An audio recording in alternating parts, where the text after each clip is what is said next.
உங்களை உங்கள் அன்பானவர்கள் 100க்கு 100 ஒதுக்கி வைத்திருக்கிறார்கள். நீங்கள் எதற்கும் பிரயோஜனம் இல்லாத ஒரு மனிதன் என்று.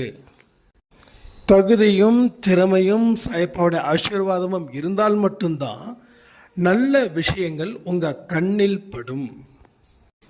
ஏன் உங்களால் தொடர்ந்து வெற்றிக்கு பதிலாக தோல்வியே கிடைக்குதுன்னா, நீங்கள் சலித்து போய் நிற்கிறீங்க. அன்பை சாயில் சொல்கிறத ஒவ்வொன்றும் நோட்ஸ் எடுங்க. அடுத்த 10 நாட்களில் உங்களோட வாழ்க்கையோட தரம் நிச்சயமாக மாறும்.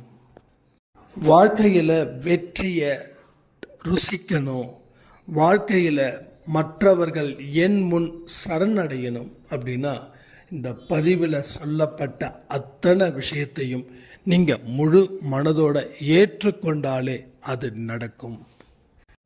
இந்த பதிவின் மூலமாக அடுத்த 10 நாளைக்கு 20 பேருக்கு மேலே பயன் அடைய முடியும். இன்னும் ஒரு சில நாட்களில் நீங்கள் தொட்டதையெல்லாம் பொன்னாகும்ன்ற ஒரு யோகமும் உங்கள் வாழ்க்கையில் நடந்தே தீரும். அற்புத சக்தியும் அதிசய சக்தியும் உங்களிடம் இருக்குது. அது இருந்தும் உங்களுக்கு பலனளிக்கவில்லை. நிறைய பேர் உங்களை எதிர்த்து தூக்கி வீசினாங்க. இப்போ தூக்கி வீசின உங்களை தூக்கிட்டு உங்கள் வீட்டுக்குள்ளே உட்கார வச்சு உங்களுக்கு தேவையான மரியாதையை செலுத்தக்கூடிய நாட்கள் வெகு விரைவில் இல்லை. முயன்றால் முடியாததுன்றது எதுவுமே இல்லை. கடவுள் சக்தி இருக்குது, உங்கள் பலம் இருக்குது. ரெண்டுத்தையும் வாழ்க்கையில் பயன்படுத்துங்க. வெற்றி நிச்சயம். இது சாயின் சத்தியம்.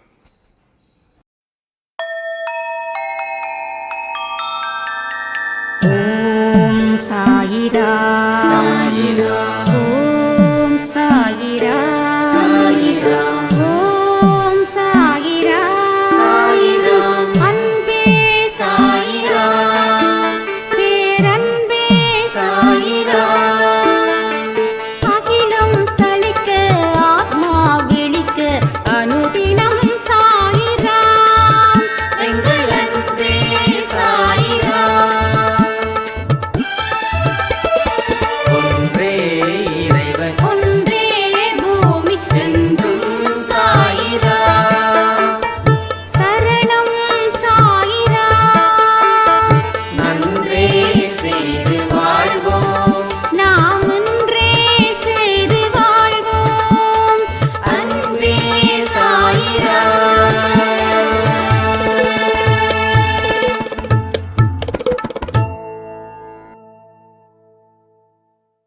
சாய்ராம். என் உயிரின் உயிரானவர்களே, கடவுளுடைய கிருபையினால என்னுடைய வாழ்க்கையில் பல மாற்றத்தை சாய்ப்பா ஏற்படுத்தியிருக்காரு. என்னுடைய தலையெழுத்தை மாற்றவே முடியாது அப்படின்னு என்னை சுற்றி இருக்கிறவங்க சொல்லும்போது என்னால் எந்த விதமான நல்ல காரியத்தையும் செய்ய முடியல, நல்லதை நினைக்க முடியல, நல்லதை நினச்சி வாழவும் செயல்படுத்தவும் முடியல. நான் ரொம்ப ஃப்ரீஸ் ஆகிட்டேன். ஆனால் கடவுள் இருக்கிறார்ன்ற நம்பிக்கை மட்டும் எனக்குள்ளே இருந்துச்சு. எனக்கு யாராவது ஒரு வழிகாட்டி இருக்க மாட்டாங்களான்னு சொல்லி கதறும்போது அன்பேசாய் குடும்பம் எனக்கு கிடைச்சிது. இங்கே நீங்கள் பல சொந்தங்கள் என் வாழ்க்கையை மாற்றுவீர்கள் அப்படின்ற நம்பிக்கை எனக்குள்ளே எழுந்தது. நான் 6 மாதமாக அன்பேசாய் பதிவுகளை தொடர்ந்து கேட்குறேன். அதில் வரக்கூடிய ஒவ்வொரு விஷயத்தையும் சின்ன குழந்தைங்க ஹோம்ஒர்க்கில் எழுதுகிற மாதிரி நமக்கு என்ன வேணும் அப்படின்ற ஒரு விஷயத்த மைண்டில் வச்சுக்கிட்டு நான் எழுதி அதை தினம் மனசில் பதிய வச்சு இப்படி தான் வாழணும், அப்போ தான் நம்மளுடைய கர்மாக்களை அழிக்க முடியும், அந்த ஒரு எதிர்பார்ப்போட என்னுடைய வாழ்க்கையை ஆரம்பித்தேன். இன்றைக்கி நான் 60% பிரச்சனைகளை, முக்கியமான பிரச்சனைகளை தீர்த்து எனக்கு அவ்வளவு சந்தோஷமாக இருக்குது. கடவுளுக்கும் அன்பேசாய் குடும்பத்துக்கும் என்னுடைய குலதெய்வத்திற்கும் இங்கே இருக்கிற அத்தனை பெரியவர்களுக்கும் பலமான நன்றி அப்படின்னு சொல்லி ஒரு ஆடியோ ரெக்கார்டு அனுப்பியிருந்தாங்க. நான் அடிக்கடி சொல்லுவேன், வாழ்க்கையில் நான் மட்டும் ஜெயிச்சா எனக்கு பெருசாக ஹாப்பி இல்லை, என்னோட சேர்ந்து எல்லாருமே ஜெயிக்கும் போது தான் அந்த ஹாப்பி நல்லா இருக்குது. ஸோ இதை ஒரு வெற்றியாக நினச்சி நம்ம எல்லோரும் கொண்டாடணும், சாயப்பாவுக்கு நன்றிகளை தெரிவிக்கணும். அதாவது நாம் எந்த விஷயத்தை எப்படி எடுத்துக்கிறோன்றதை பொறுத்து தான் வாழ்க்கை அமையுது. எல்லா கடவுளும் தன்னுடைய கொள்கைகள், போதனைகள், தத்துவங்கள் எல்லாமே சொல்லியிருக்காங்க. சொல்லாதவர்கள் யாருமே இல்லை. ஒரு குரான் எடுத்துக்கிட்டா ஏகப்பட்ட வார்த்தைகள், பகவத்கீதை எடுத்துக்கிட்டா ஏகப்பட்ட வார்த்தைகள், பைபிள் அதுலேயும் நிறைய இருக்கு, அண்டு சச்சரித்திரம் அதில் எல்லாமே இருக்கு. ஆனால் அதை எப்படி எடுத்துக்கிறோம் அப்படின்றத பொறுத்து தான். நாம் நல்லா இருக்கணுன்றதுக்காக அதை படிக்கிறோம். அந்த படிக்கிறது கூட சில பேர் மனப்பாடம் பண்ணுற மாதிரி படிக்கிறீங்க, ஒரு மாதிரி சவுண்டாக ஒரு மாதிரி. ஆனால் மனசில் பதிகிற மாதிரி நம்ம படிக்கிறோமா, ஆர்வத்தோடு படிக்கிறோமா? என் வாழ்க்கையில் இது பல விதத்திலையும் ஒரு மாற்றத்தை ஏற்படுத்தும் அப்படின்ற நம்பிக்கையில் படிக்கிறோமானா இல்லை. அப்போது எந்த புக்கை எந்த விதத்தில் நாம் படிக்கிறோம், அந்த விதத்தில் நாம் செயல்பட ஆரம்பிப்போம். இதுதான் நாம் தெரிஞ்சுக்க வேண்டிய முக்கியமான பாடம். அதே போல் பதிவுகளை சொல்லப்பட்டுள்ளதா அத்தனை விஷயங்களும் இருக்குது. உங்களுக்கு என்னென்ன தேவைகளோ அதை ஒரு நோட்ஸ் எடுங்க. எதெல்லாம் உங்களுக்கு சட்டுன்னு மனசுக்குள்ளே பதியுதோ அதை கையில் எடுங்க. அதை கையில் எடுத்து அதை தினம் தினம் தினம் தினம் நாம் அதை பார்க்கும்போதும் அதை படிக்கும் போதும் கொஞ்சம் கொஞ்சமாக அதை செயல்படுத்தும் போதும் நாம் மிக முக்கியமான ஒரு கட்டத்திற்கு கடவுள் நம்மளை அழைச்சிக்கிட்டு போவார். இப்போது நம்ம வாழ்க்கையில் ஒரு வெற்றியை பெறணுன்ற ஒரு கட்டாயத்தில் நாம் இருக்கிறோம். வாழ்க்கையில் வெற்றி பெறணுன்ற கட்டாயத்தில் நாம் இருக்கிறோம். இங்கே எத்தனை பேருக்கு இந்த மாதிரி மனநிலை இருக்குதுன்றதை கொஞ்சம் கமெண்ட் பண்ணுங்கள். இப்போ ஒரு கிராண்ட் சக்ஸஸ்ஃபுல் நீங்கள் இப்போ கொடுக்கணும். ஏன்னா இந்த ஒரு வெற்றியை கொடுப்பதன் மூலமாகத்தான் நமக்கு ஒரு நம்பிக்கையை இது ஏற்படுத்தும். அப்போது நம்மளுடைய வாழ்க்கையில் நம்ம தோல்விகளை சந்திச்சு நாம் எதுவுமே செய்ய முடியாத மனிதர்கள் போல தூக்கி வீசப்பட்டோம். தூக்கி வீசப்பட்ட நீங்கள் திருப்பி வரணும்ல, திருப்பி வந்து இங்கே வாழணும்ல. அப்போ அதுக்கு ஒரு வெற்றி தேவைப்படுது. அந்த வெற்றிக்குத்தான் நம்ம வழிவகை கொடுக்கணும். ஆனால் இதை ஒரு ஓரமாக வச்சுக்கணும். இதை நாம் மெயினாக வச்சுக்கிட்டோம் அப்படின்னா அளவுக்கு அதிகமான ஒரு ப்ரெஷர் வந்துடும். எதெல்லாம் வேறு வழி இல்லாமல் செஞ்சு தான் ஆகணும் அப்படின்னு நீங்கள் செய்கிறீங்களோ அது 70% ஃபெயிலியரை மட்டுமே கொடுக்கும். அப்போது ஒரு வெற்றி பெறணுன்ற ஒரு உண்மை இருக்குது. அப்போது அதற்குரிய வழிகளை தான் பார்க்கணுமே தவிர அந்த வெற்றி பெற முடியலையே அப்படின்னு இயங்கக்கூடாது. புரியுதா உங்களுக்கு? வெற்றி பெறணும், கண்டிப்பாக வெற்றி வேணும், இதில் எந்த சந்தேகமும் இல்லை. ஆனால் அது உங்கள் எந்த இடத்துலையும் அழுத்தத்தை தரக்கூடாது. ஒன்று. ரெண்டாவது, வெற்றி பெற முடியும் அப்படின்ற நம்பிக்கை அதில் வைக்கணும். மூன்றாவது, வெற்றி பெறுவதற்கு உண்டான வழிகள் என்ன அப்படின்றத பார்க்கணும். நான்காவது, எது ரொம்ப ஆரம்பத்தில் இருந்து ஈஸியாக இருக்குதோ அதை கையில் எடுக்கணும். அஞ்சாவது, பொறுமையும் நம்பிக்கையும் சகிப்புத்தன்மையும் இருக்கணும். இந்த 5 பாயிண்ட்டை நீங்கள் சரி பண்ணிட்டீங்கன்னா 100% நீங்கள் வெற்றி பெறுவீர்கள். இப்போ நீங்கள் ஒரு லேடிஸாக இருக்கீங்க, உங்களுக்கு சுமாராக உதாரணத்துக்கு சொல்லுறேன், உங்களுக்கு குழம்பு வைக்க தெரியல, ரைட்டா? உங்களுக்கு குழம்பு வைக்க தெரியல. அப்போ நம்ம என்ன பண்ணணும், என்ன செய்யணும் அப்படின்னா, இதில் நாம் சக்ஸஸ்ஃபுல்லான ஒரு லேடியாக மாறணும். கண்டிப்பாக இதில் வெற்றி பெறணும். ஏன்னா இது புரியாததோ தெரியாததோ இல்லை. உங்களுக்கு முன்னாடி இருந்த பெண்கள் கூட சமையலை நல்லபடியாக செஞ்சாங்க. உங்கள் அம்மா, உங்கள் பாட்டி, உங்கள் கொள்ளு பாட்டி அப்படி. அப்போது மற்றவங்களால் முடியாத விஷயத்தை நீங்கள் செய்யலை, மற்றவங்களால் முடிகிற விஷயத்தை தான் நாம் செய்கிறோம். என்ன, நமக்கு தெரியலை ஒன்று, ரெண்டாவது நமக்கு ஆர்வம் இல்லை, மூணாவது அதுக்கு நேரத்தை எடுத்து மெனக்கடலை. இந்த 3 விஷயத்தால் தான் அது உங்களுக்கு சாத்தியம் ஆகலை. இப்போது எல்லாமே சாத்தியமாகும். இது உதாரணத்துக்கு தான் சொல்கிறேன். அப்போது ஃபஸ்ட்டில் இருந்து என்ன பண்ணும், எடுத்தவுடனே 4 பேருக்கு விருந்து போட முடியாது இல்லையா? அப்போ என்ன பண்ணணும், எது உங்களுக்கு ஈஸியாக இருக்குதோ அங்கேருந்து ஆரம்பிக்கணும். இருக்கிறதே ரொம்ப ஈஸியானது ரசம் வைக்கிறது. அதாவது எனக்கு தெரிஞ்சதை நான் சொல்கிறேன். எனக்கு வைக்க தெரியுமானா எனக்கு வைக்க தெரியாது. எனக்கு வைக்க வேண்டிய ஒரு சிச்சுவேஷன் வந்துச்சுன்னா கண்டிப்பாக அதுக்கு தகுந்த மாதிரி நான் ரெடி பண்ணுவேன். அப்போ ரசம் வைக்கிறதுக்கு 4 பேர்கிட்ட கேட்கலாம், ஒரு பாயிண்ட் பண்ணலாம். எத்தனை ஸ்பூன் உப்பு, எவ்வளவு புளியை கரைக்கணும், எவ்வளோ தண்ணியை ஊற்றணும், எவ்வளவு நேரத்துக்கு கொதிக்க விடணும், இது எல்லாமே நீங்கள் நோட்ஸ் பண்ணிட்டீங்கன்னா முதல்ல வைக்கக்கூடிய ரசம் 100க்கு 100 மார்க்கு கொடுக்க முடியாது.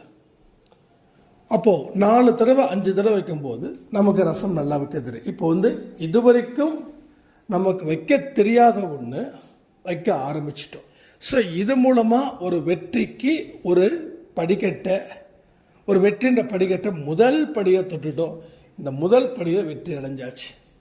இப்போது மற்றவங்க 4 பேர் அதை சாப்பிட்டு பார்க்கும்போது ரொம்ப நல்லா இருக்குதுன்னு சொல்லும்போது உங்கள் மனசுக்குள்ளே ஒரு நம்பிக்கை பிறக்குது. அடுத்தது என்ன பண்ணலாம், சாம்பார் செய்யலாமா, இல்லை ஒரு தடபடலான சிக்கன் செய்யலாமா?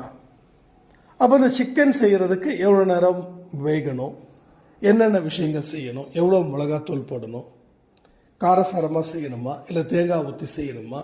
ஸோ இது மாதிரி பல விஷயங்கள். இப்போ அதை நீங்கள் செய்கிறீங்க, அதுலேயும் சக்ஸஸ் ஆகுறீங்க. இப்போது குடும்பத்தில் உங்கள் குடும்பத்துக்கு நீங்கள் சமைச்சு போடுற சாப்பாடு அவ்வளவு சந்தோஷமாக இருக்குது, அவ்வளவு மனநிறைவோடு இருக்குது. நாளைக்கு யார் உங்கள் குடும்பத்துக்கு வந்தாலும், உங்கள் ஃபேமிலி ரிலேட்டிவ்ஸ் வந்தாலும் உங்களால் இண்டிவிஜுவலாக சரி பண்ண முடியும். ஸோ இதுதான் வெற்றி. அப்போ வெற்றின்றது ஈஸி. அது யாருக்கு ஈஸியாக இருக்குதுன்னா அதில் சில கணக்கு இருக்குது, அந்த கணக்கை ஃபாலோ பண்ணுறவங்களுக்கு ஈஸி, அவ்வளோதான். முதல்ல என்ன பண்ணணும், எது ஈஸியாக இருக்குதோ அங்கேருந்து ஆரம்பிக்கணும். இது ஒரு கிழமை கணக்கு தான், இது ஒரு கணக்கு. அடுத்தது என்ன கணக்கு, அது எப்படி வைக்கணும், எப்படி செய்யணுன்றத அது இப்படி இந்த மாதிரி விஷயங்கள் மூலமாக சின்ன சின்ன வெற்றிகளை பெற்றவர்கள் தான் பெரிய வெற்றியை பெற முடியும். சின்ன வெற்றியை பெற முடியாமல் பெரிய வெற்றியை பெறும்போது அது சில நேரத்தில் ஏதோ ஒரு லக்கில் வந்ததாக கூட இருக்கலாம். இந்த லக்கில் வந்துருச்சு சொல்லவங்களுக்கு வருஷம் பூரா லக் அடிக்காது, ஏதோ வந்திருக்கும். ஆனால் திரும்பவும் அப்படி தான் வரும் அப்படின்னு நினைக்கவே கூடாது. ஸோ அறிவை பயன்படுத்தாமல் எந்த ஒரு வெற்றியை பெற்றாலும் அந்த வெற்றி நிரந்தரமாக இருக்காது, அந்த வெற்றிக்கு மதிப்பும் இருக்காது. ஏன், அந்த வெற்றியை நீங்களே கொண்டாட மாட்டீங்க. ஏன்னா உங்களுக்கு என்ன செஞ்சிட்டோம், நமக்கு இவ்வளோ பெரிய வெற்றி வந்திருக்கு, நான் ஒன்றுமே செய்யலையேன்னு சொல்லி அடுத்த வெற்றிக்காக போராடும்போது அதே போல் வெற்றி கிடைக்குமான்னு தெரியலையேன்னு நினச்சி நம்ம இன்னொரு வெற்றிக்கு முயற்சி பண்ணும்போது அது தோல்வியை தழுவிடும். பாராட்டின அத்தனை பேரும் உங்களை விட்டு விலகிடுவாங்க. ஏன்னா நீங்கள் ஒரு தோல்வியை கொடுத்துருக்கீங்கன்னு. ஆனால் அதே அறிவுபூர்வமாக செய்யும்போது அந்த வெற்றி உறுதி செய்யப்படுகிறது. எதுக்கு, அடுத்த ஒரு வெற்றியை பெறுவதற்கு. அப்போ இங்கே எல்லாருமே மக்கு ஸ்டூடெண்ட்டாக இருந்தாலும், ஆனால் கடவுள் ஒவ்வொரு இதுலேயும் ஒவ்வொரு கட்டத்திலையும் ஒவ்வொரு மதிப்பெண்களை போடுறாரு. இப்போ ஃபஸ்ட் எக்ஸாம்பிள் நீங்கள் 20 மார்க் வாங்கிட்டீங்க. இதுக்கு முன்னாடி வாங்கின மார்க்கு 0. இப்போ 20 மார்க் வாங்கிட்டீங்க, ரொம்ப சந்தோஷம். அடுத்த எக்ஸாமில் 40 மார்க் வாங்குறீங்க. இப்போ உங்களோட நம்பிக்கை பெறுது, அதிகரிக்குது. அடுத்தது 60 வாங்குறீங்க, அடுத்தது 80 வாங்குறீங்க, அடுத்தது 100 வாங்குறீங்க. ஸோ இப்படி படிப்படியாக உங்களுடைய உழைப்பின் மூலமாக, முயற்சியின் மூலமாக, சுய அறிவின் மூலமாக ஒரு விஷயத்தை நீங்கள் செயல்படுத்தும் போது அதில் கண்டிப்பாக வெற்றி அடைந்தே தான் தீர வேண்டும். வெற்றி அடைஞ்சே தான் தீரணும். வெற்றி கிடைக்காதுன்னு சொல்லவே முடியாது. இங்கே நிறைய பேருக்கு நிறைய முயற்சி பண்ணுறேன், வெற்றி கிடைக்கல. அதாவது வெற்றி பெறுவதற்கு உண்டான முயற்சிகளை நீங்கள் செய்யலை, உண்மையான முயற்சிகளை செய்யலை. நான் இங்கே இருந்து சென்னைக்கு போனோம் அப்படின்னா, சென்னை பஸ்ஸில் ஏறுனா கண்டிப்பாக நான் சென்னை போயிடுவேன். சென்னைக்கு போகிற ட்ரெயினில் ஏறுனா கண்டிப்பாக நான் சென்னைக்கு போயிடுவேன். ஆனால் சென்னைக்கு போகிறேன்னு சொல்லிட்டு ட்ரிவாண்ட்ரம் போனோம் அப்படின்னா சென்னைக்கு போயிட முடியுமா? அது மாதிரி தான் நம்ம செய்கிறோம். உண்மையான முயற்சி, உண்மையான வழிகள், அதுதான் வெற்றியை எளிதாக்கும். அப்போது அந்த உண்மையான முயற்சியும் உண்மையான வெற்றியும் நம்ம ஏன் செய்யலை அப்படின்னா, இங்கே ப்ராசஸிங் ரொம்ப அதிகமாக இருக்குது.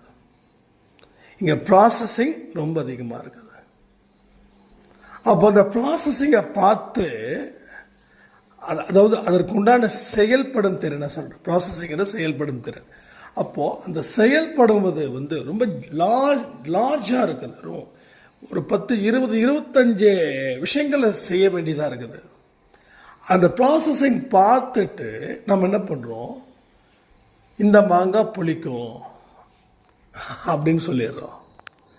ஸோ உங்களுடைய மிஸ்டேக்ஸ் என்னென்னா, நீங்கள் ரிஜெக்ட் பண்ணுறது தான் உங்களுடைய பெரிய மிஸ்டேக்காக இங்கே இருக்குது.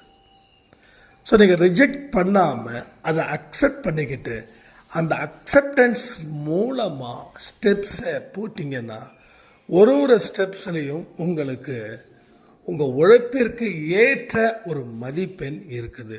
நீங்கள் வாழ்க்கையில் தோல்வி அடைஞ்சிட்டேன், நான் 30 மார்க் வாங்கிட்டேன்னா, நீங்கள் 30 மார்க்குக்கு தான் படிச்சிருக்கீங்க, அதனால் 30 மார்க்கு கொடுத்துருக்காங்க. நீங்கள் 100 மார்க்குக்கு படிங்க, 100 மார்க்கை லட்டு மாதிரி வாங்கலாம். ஆனால் 100 மார்க் வாங்கணுன்னா புக்கு ஃபுல்லாக தரவாக இருக்கணும். அப்போனா நீ 100 மார்க் வாங்கிடலாம். சரி, நீ எக்ஸாம் எழுதும்போது பதட்டம் இல்லாமல் இருக்கணும், அப்போனா 100 மார்க் வாங்கிடலாம். நல்லா படிப்போம், ஆனால் எக்ஸாம் சென்டர்ஸில் எல்லாமே மறந்துடுவோம்.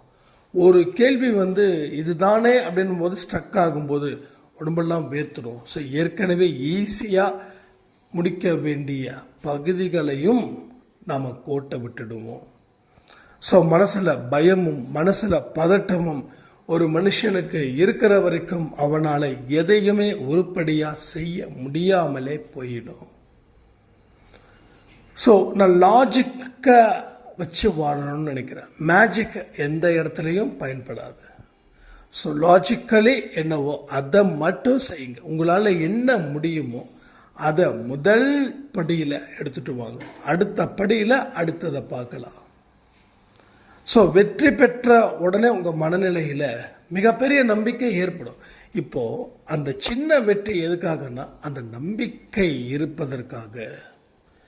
கடவுள் என்னை பார்த்துட்டு தான் இருக்காரு, எனக்கு தேவையானதை கொடுத்துட்டு தான் இருக்காரு, இந்த இப்போ கூட ஒரு வெற்றி நான் அடைஞ்சேன் அப்படின்னு நீங்கள் சொல்கிறீங்க இல்லையா, அந்த ஒரு நம்பிக்கை ஏற்படுத்துவதற்கு தான் இந்த வெற்றி முரசு நமக்கு தேவைப்படுது. யார் தனியாக நின்று யாராலையும் வீழ்த்த முடியாதுன்னு நினைக்கிறாங்களோ அவங்களே வெற்றி பெறுவார்கள். அவங்க எப்படி நினைக்கிறாங்கன்னா, தன்னுடைய பலத்தை உணர்ந்தவனால் மட்டுமே அதை சொல்ல முடியும். 10 பேர் எதிர்க்கிறாங்க அப்படின்னா அவனுக்கு அதுவே நம்பிக்கையாக இருக்கும்.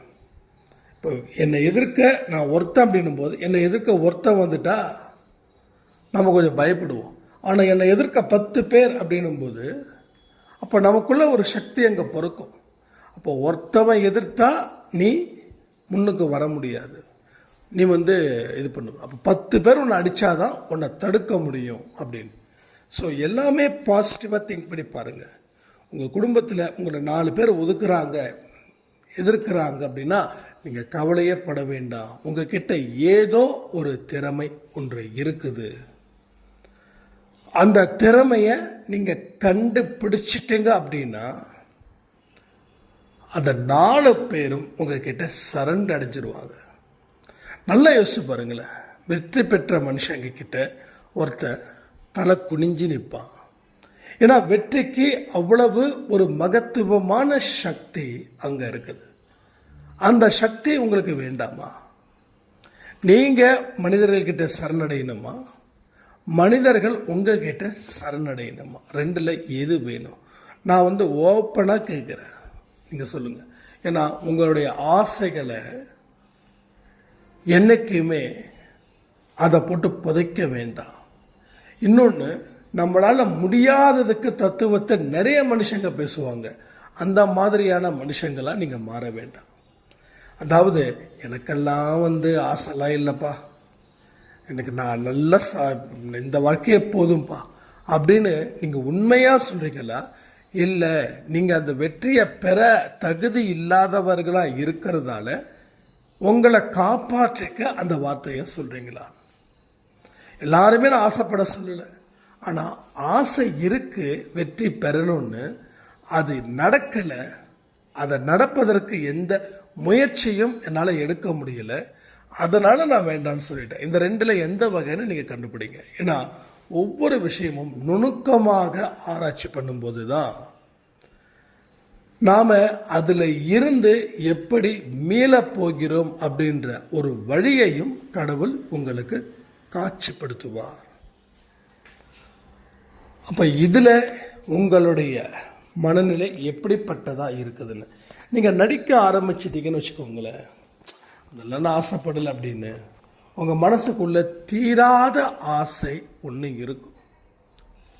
அப்போ அந்த தீராத ஆசை உங்களை போட்டுக்கொள்ளும். அப்போ வாழ்க்கைக்கு தேவையான ஒரே ஒரு வெற்றி, அந்த ஒரே ஒரு வெற்றிக்கு தான் கடவுள் உங்களுக்கு மிகப்பெரிய வாய்ப்பை அவர் அளிக்கிறார். அந்த வாய்ப்பை சரியாக பயன்படுத்தி கொள்ளுங்கள்.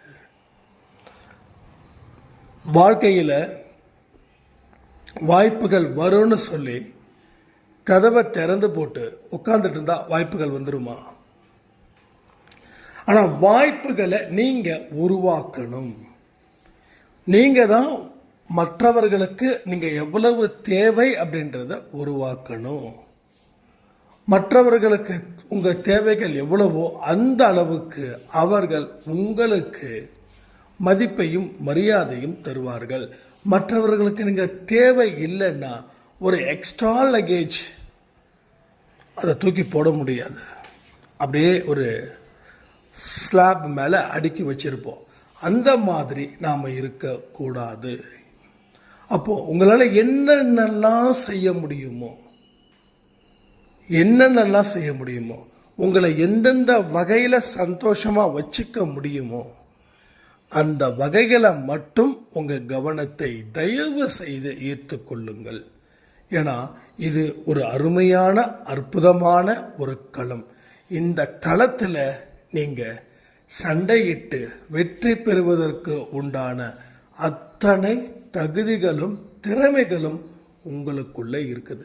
இப்போ இந்த பதிவை ஏன் உங்ககிட்ட கடவுள் சொல்லணும்? அப்போ கடவுள் உங்களுக்கு இந்த பதிவின் மூலமாக உனக்கு திறமை இருக்குப்பா, உனக்கு நம்பிக்கை வையே, சிறிய வெற்றிகளை பெறு, அப்போ தான் பெரும் வெற்றி உனக்கு கிடைக்கும். இதெல்லாம் எல்லாருக்குமே சொல்கிறாரு.